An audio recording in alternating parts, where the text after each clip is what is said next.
Week one of the John Harbaugh era is in the books, a week that was highlighted by changes, power shifts, and promise. Breaking it all down with Ed Valentine, a big blue view, coming up next here on the Locked On Giants podcast.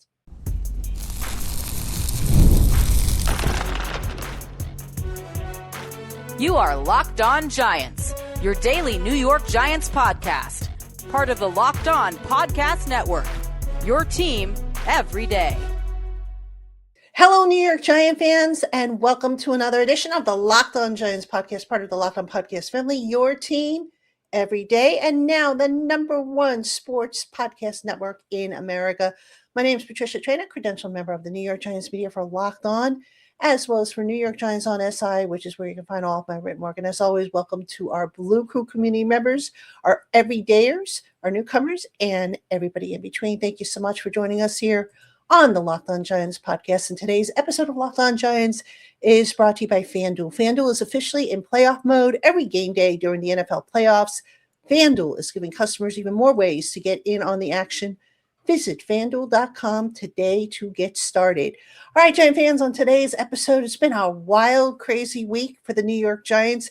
The John Harbaugh era is now off and running. And as always, I mean, those of you who are watching on YouTube, you know him, you love him. Ed Valentine, a big blue view, is here to help me break everything down. Ed was a good boy this week. I think, I'd let y'all know that. Ed was a good boy. I kept an eye on him during the presser. So did I?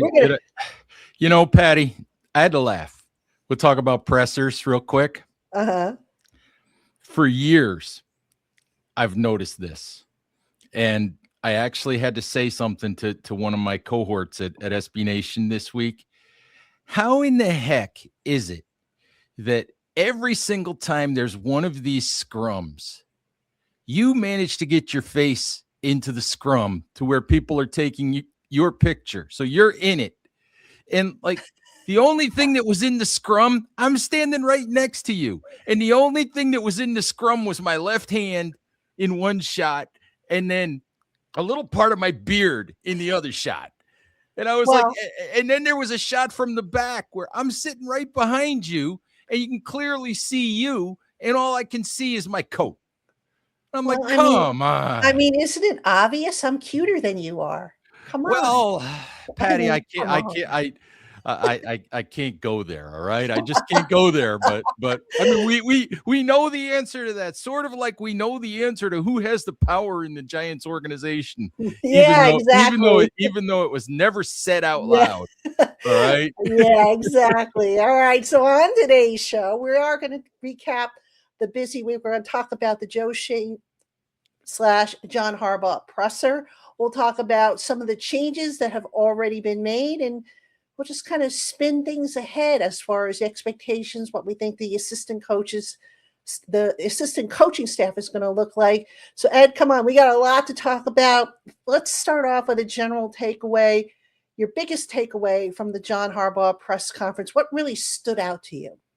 Well, I know this much, Patty. I'm not nearly as nervous as Joe Shane was.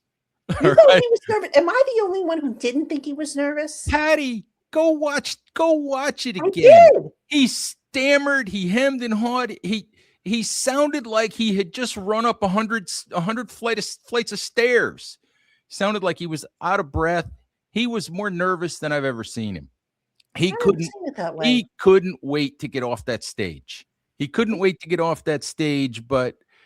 But besides that, look, nobody would say what was coming on Tuesday when they introduced John. Chris Merrick came as close as anybody came to admitting that, John Harbaugh is now the power broker in the room when he said he's the most important cog in the wheel. Mm-hmm. All right. But,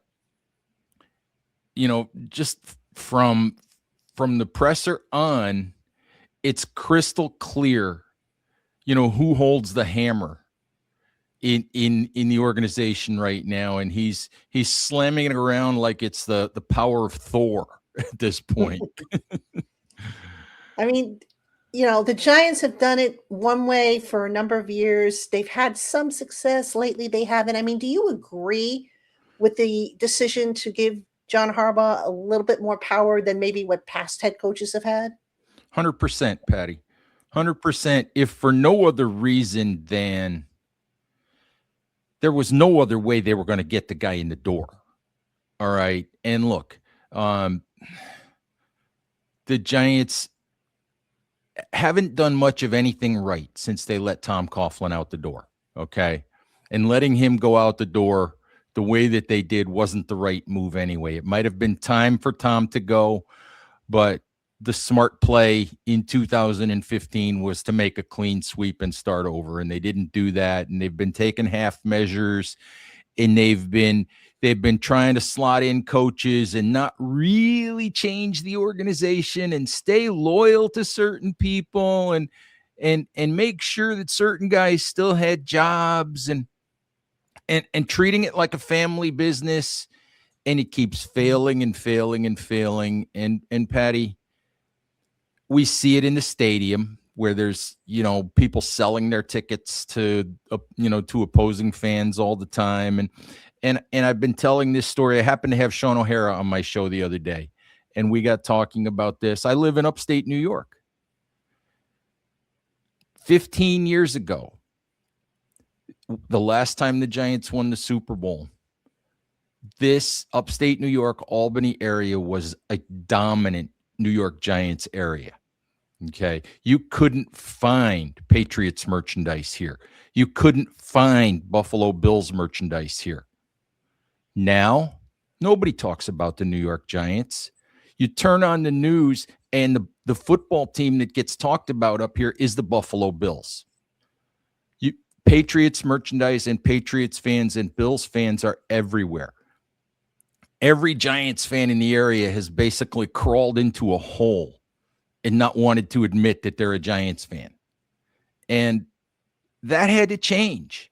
The only way it was going to change was for them to do something bold, do something different. And who knows if this works, Patty? But when the opportunity came, it was a swing they couldn't afford to miss on.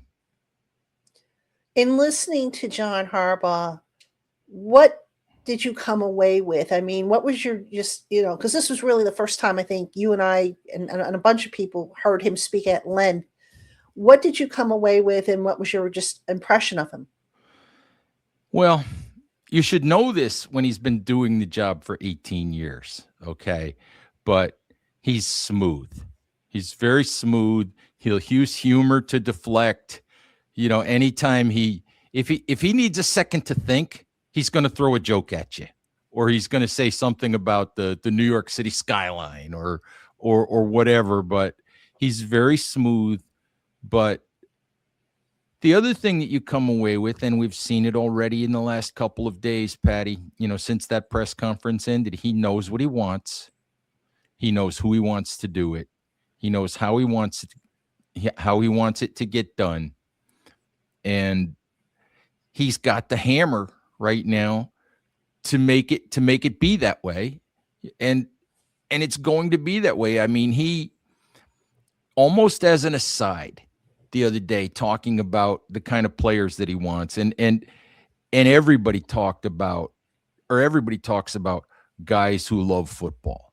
And he was pretty expansive about guys who love football, and some of your viewers will say, well, doesn't everybody who plays in the NFL, don't all of those players love football? And I'm sorry, you and I both know the answer is no. There are guys in NFL locker rooms who don't love the game. They love what the game can do for them. Or they play the game only because they're good at it. They've always been good at it, and somebody tells them they should, and they can make a bunch of money doing it. They don't play it because they love it. And, John sort of leaned over toward Joe Shane in the middle of his press conferences, and he said, the guys that don't love football aren't going to be here, right, Joe? Like if I figure out they don't love it, they're out the door whether you want them to stay here or not. Mm-hmm. And And that's how it's going to be. If he doesn't like the way player A, B, or C approaches their job, player A, B, or C is going to be somewhere else. It was crystal clear that he's in charge, and he knows he's in charge, even though nobody will say it. Yeah, definitely. And speaking of players, were you kind of surprised to see that some of the pending free agents were there at his introductory presser? Because I'm trying to, I was thinking back to when Dable was hired and when, Joe Judge was hired. I don't remember seeing pending free agents at the pressers for those guys. I could be wrong, but when I saw, Van Roten, I saw Joshua Zudu there. I think Gunnar Olszewski might have been there. Manhurts was there. Manhurts was there.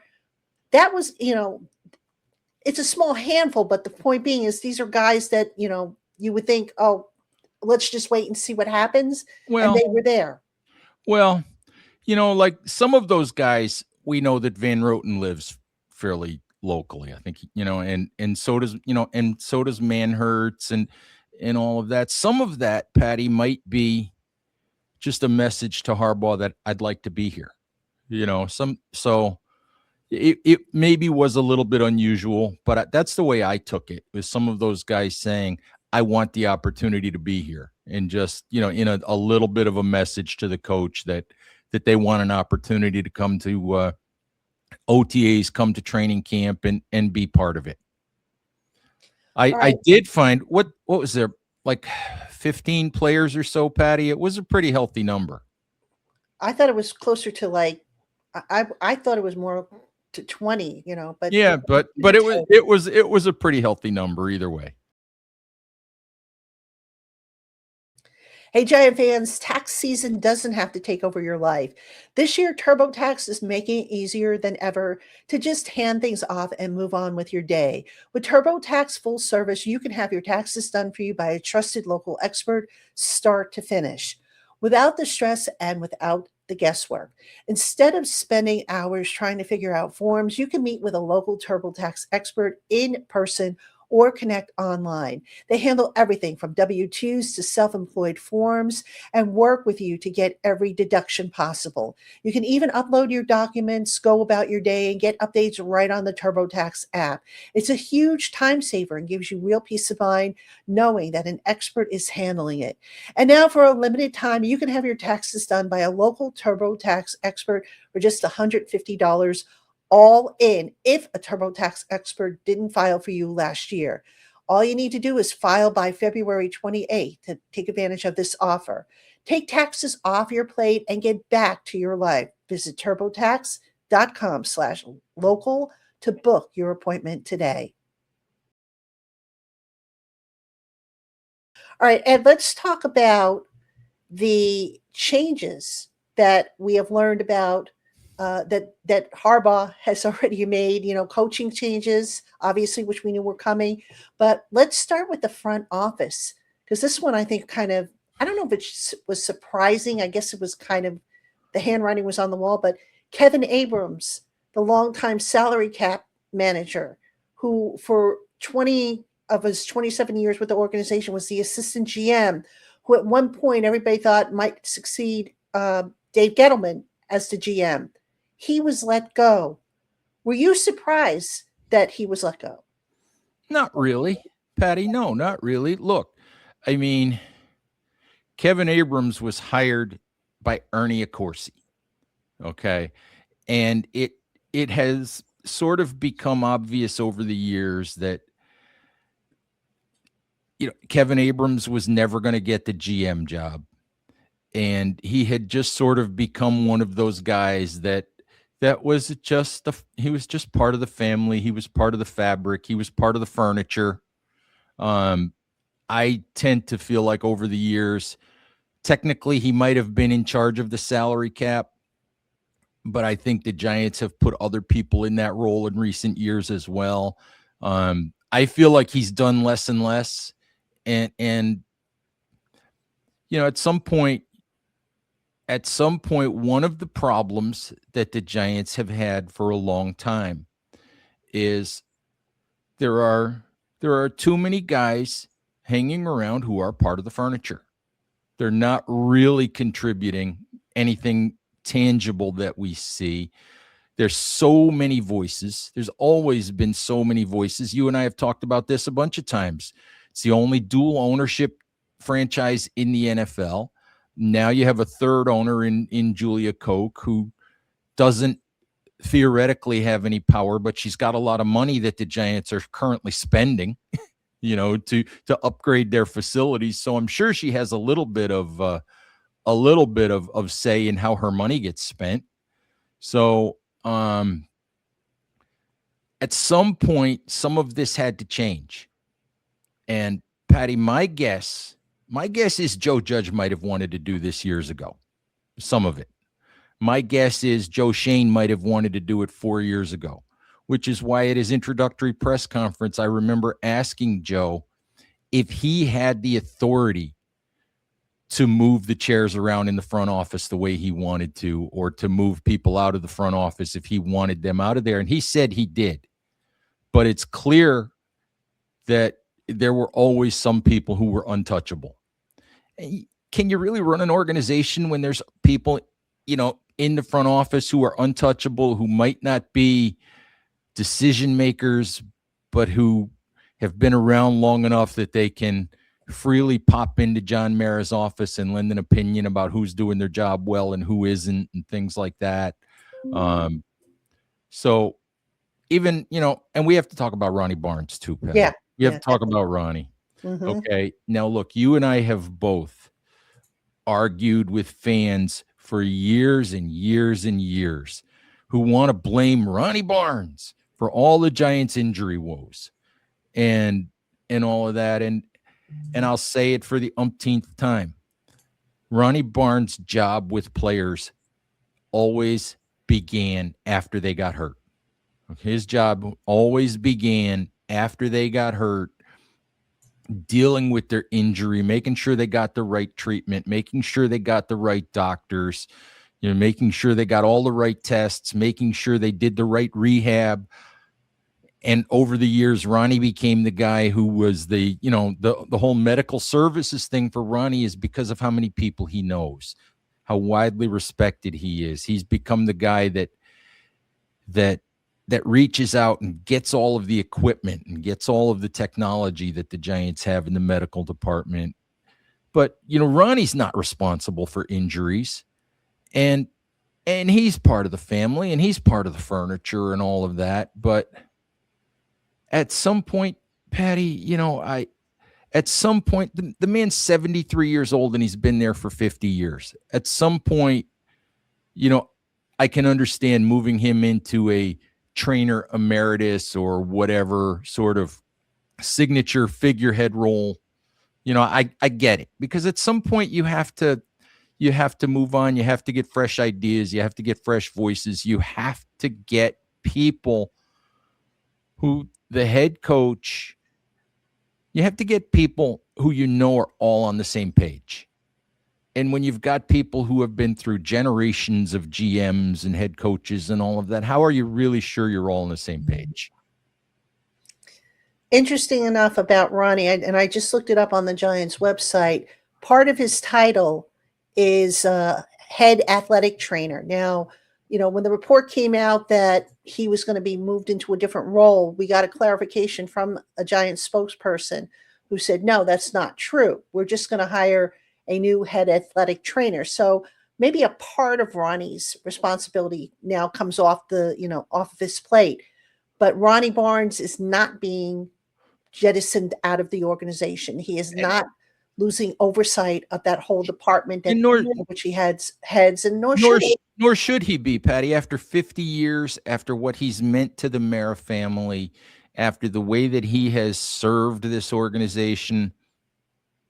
Even if it's a figurehead role where it's just, he gets to come to the office and he, maybe he does have some responsibilities in medical services and equipment and all of that. And I'm sure that he'll always have a voice of some sort. Yeah.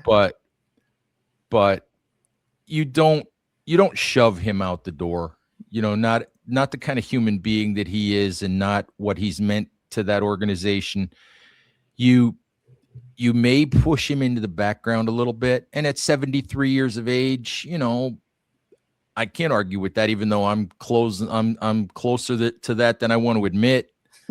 I can't really argue with that, but you don't kick him out to the street. You don't take his key card. You let him, when he wants to retire and stop coming to the office every day, he can stop coming to the office every day. Yeah. Yeah. And one other thing about Ronnie that I don't think a lot of people realize, not only does he take care of the players, but he takes care of the staff. When people get sick, John Mara's a great example. John Mara dealing with cancer. Before him, his father was dealing with, cancer as well. Bob Tisch, the co-owner at the time, Steve Tisch's father, dealing with cancer. When Ronnie picks up the phone and calls, the medical community listens. I mean, Hall of Fame trainer. And I think he's one of, if not the only non-football player in the Ring of Honor, I think. That's the role, Patty. That is the role that he can still fill. Yeah. Nobody can do that with the authority and with the number of contacts and all of that. Nobody can do that the way that Ronnie can do that. So, but in terms of the day-to-day injury treatment and all of that, yeah, fine. Let somebody else do that. Let younger hands do that. Let people, who do it the quote unquote Harbaugh way, if that's what you want to call it, let them do that. But Ronnie always has a place. Hey, Giant fans, the World Cup is coming back to North America for the first time since 1994. And with 48 teams for the first time ever, it's going to be massive. But let's be honest, getting tickets is usually the hardest part. That's why the Game Time app is clutch, finally giving fans a real advantage when it comes to snagging seats. With Game Time, you can track price drops in real time, get alerts when great seats open, and buy tickets the moment they hit the app. It puts the power back in your hands and makes going to the World Cup realistic instead of impossible. You pull up the app and the layout makes it so simple to scroll through the matchups and compare seat views. Pick a game, tap a section, and have your tickets locked in within minutes. No confusion, no hunting for fine print. The seat view feature is a game changer. You literally see what the pitch looks like from your exact seat before you buy. Prices include fees up front. There are no last-second surprises at checkout. And alerts for teams and matches make it easy to grab tickets the moment they drop instead of missing out. So go on and take the guesswork out of buying World Cup tickets and every match, concert, or event with Game Time. Download the Game Time app, create an account, and use the promo code LOCKEDONNFL for $20 off your first purchase. Terms apply. Again, download the app, make an account, and use code LOCKEDONNFL for $20 off. Swipe, tap, ticket, go. Game Time. Hey, Giant fans, the NFL playoffs are here, and every game day during the NFL playoffs, FanDuel is giving customers even more ways to get in on the action. Right now on NFL playoff game day, FanDuel users get a profit boost pack waiting for them inside the app, loaded with multiple profit boosts that you can apply to the bets you like the most. The boosts let you lean into your game day instincts, whether you're backing momentum, defense, quarterback play, or coaching. Every play feels bigger, and the boosts make your bets feel that way too. So visit FanDuel, an official sportsbook partner of the NFL, and grab your profit boost pack every NFL playoff game day.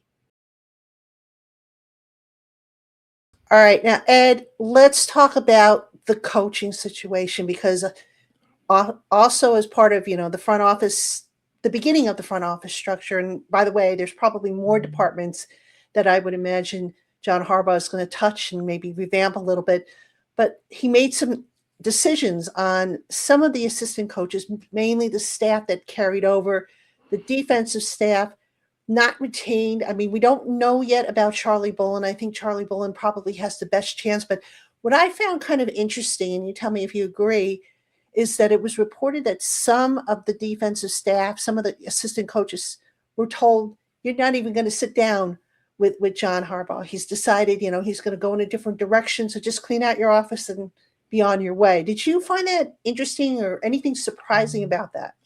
I did find that a little bit interesting, Patty, but the other the other part of that is we also have found out that John Harbaugh, you know, has reached out to the Ravens and that the Giants have requested basically almost 24 interviews with Ravens staff members, which basically means probably just about everybody on the Ravens coaching staff. And I just wonder if part of that is John having a pretty good idea that, coach so and so at whatever inside linebacker is going to come to the Giants, or the defensive line coach is going to come to the Giants. Maybe him having a good idea, or maybe him just looking at the situation and saying, in all honesty, the reason that I've got this job is because ownership and the general manager as well, ownership and the GM feel like this is a badly coached or was a badly coached football team. So, point blank, why am I going to entertain keeping most of these guys? Why am I even going to waste my time when it's clearly, when I watch the film, when he watches the film, he feels like it's a badly coached football team. So, so why would he entertain keeping guys that he didn't think did a good job? But I do think some of it has to do with having a pretty good idea of which guys are going to come from Baltimore and join the staff. And I don't know about you, Patty, but my guess is there's going to be quite a few. I would not be surprised. Already there are unconfirmed reports of several lower level, if you will, assistants planning to join the Giants. I think that, before we started recording, everything, there's so many teams that are still in the coaching carousel and still hiring, and still there's so many moving parts. And one of the things the Giants had to wait for was the Baltimore Ravens to decide who their head coach was going to be. And they have now hired Jesse Minter. So that domino has fallen. And I think those coaches in Baltimore probably, within the next 24 hours are going to have a pretty good idea if Jesse Minter wants them to stay, if he even wants to discuss staying with them. So, so those dominoes will start to fall, and the guys that Harbaugh wants to come to the Giants will be here. Right. Now, on the offensive side, obviously the domino we're waiting to see if it falls is Todd Monken, if he gets the job with Cleveland, the head coaching job there. If not, Willie Taggart was just requested to be interviewed. I could see Taggart ending up on the staff anyhow, even if it's not as offensive coordinator, maybe in the same role that he had with Harbaugh in Baltimore as the running back coach, run game coordinator. The big question mark for me, though, Ed, is what did they do with defensive coordinator? That one I'm having a real hard time trying to put my finger on it. I've heard Anthony Weaver. A couple people have said, it might be Zach Orr, who was his coordinator in Baltimore. I'm not sure how crazy I'd be about that. Weaver would seem to be, I would think, the leading candidate, but we've also heard Jim Leonard, who's with Denver right now. Yeah, that's a tough one, Patty. But the thing about it is, and I've talked to some people in Baltimore that have covered the Ravens for a while, and whether it's Weaver, whether it's Leonard, whether it's sort of outside the Harbaugh tree, and he goes to Durante Jones, the pass game coordinator from the Vikings, who interviewed, I believe, on Thursday. I have confidence in Harbaugh's ability to hire a good defensive coordinator and to build a good defensive staff. It seems like if he struggles at all in hiring coaches, it seems like that's been more on the offensive side than on the defensive side. So I have confidence he'll get it right. Anthony Weaver would be a good choice. Jim Leonard, there's been a lot of buzz around him for years that, so he would be a good choice. In a different universe, I wouldn't have a problem with Charlie Bullen, but that's not going to happen in this circumstance. It's crystal clear that you can say John Harbaugh wants people around him that make him comfortable, and maybe that's part of it. But I also think John Harbaugh wants his team and his staff and this organization to hit the ground running. He doesn't want there to be a big learning curve, and he said during his press conference, he said, I don't have time to take a year off. He's 63 years old. He doesn't want to spend time, tearing everything apart and rebuilding a team from scratch. He wants to win today. And I think that's part of why he's surrounding himself with people he's won with before. Yeah, makes sense, obviously. Yeah. Ed, final question for you. Right now, it's the honeymoon stage and everything's hunky-dory. There's a lot of excitement. There's a lot of positivity flowing around the organization right now. But taking a step back, is there anything, no matter how big, no matter how small, is there any doubt or concern that you have about this new regime and how things will progress as the future turns on? Well, Patty, what I will say is, look, the second acts for coaches that have been really successful in one place has always been a mixed bag. Okay. You can go down through history and it's always a mixed bag. No head coach at this point who's won a Super Bowl in one place has ever won one in another place. I looked up the winning percentages of a lot of guys, Mike McCarthy, Bill Parcells, a lot of these guys that have had, second acts where they were really good in one place and then went to another place. Guys that won Super Bowls. Mike Holmgren was another one I looked up. None of these guys, Patty, none of them that I looked up, I think there were 4 or 5, none of them have matched the winning percentages they had in their first coaching jobs at their second stops. None of them.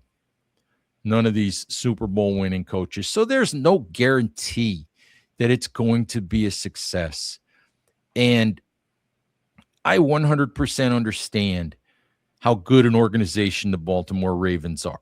Okay. I get it. But we talked about this when Joe Judge got hired, Patty. Joe Judge tried to recreate the New England Patriots. For crying out loud, I think I remember hearing that there's a hill on the side of the Patriots practice field. And had Joe been around for another year, he was banging the table trying to get the Giants to build a hill next to the practice field so that he could force guys to run up and down the hill like they did in New England. He wanted to recreate New England. Brian Daboll and Joe Shane spent 3.5 years trying to recreate Buffalo. And at some point, you can't always recreate what you had or what worked somewhere else. It's just not the same players. It's not all the same people. It's not the same situation. It's not the same city. It's not the same fan base.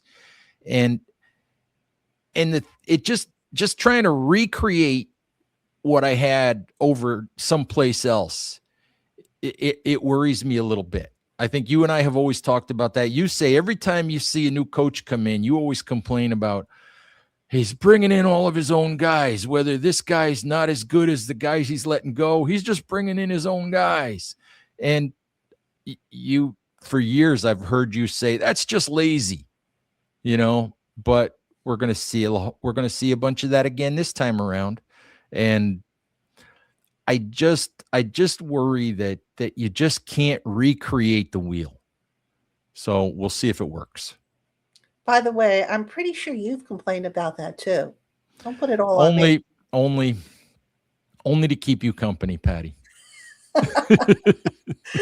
What a guy, folks. What a guy. Is he so I don't want you to be lonely. Oh, You're Prince amongst men, Ed. I know that. I know that. No, I just inflated your ego, right?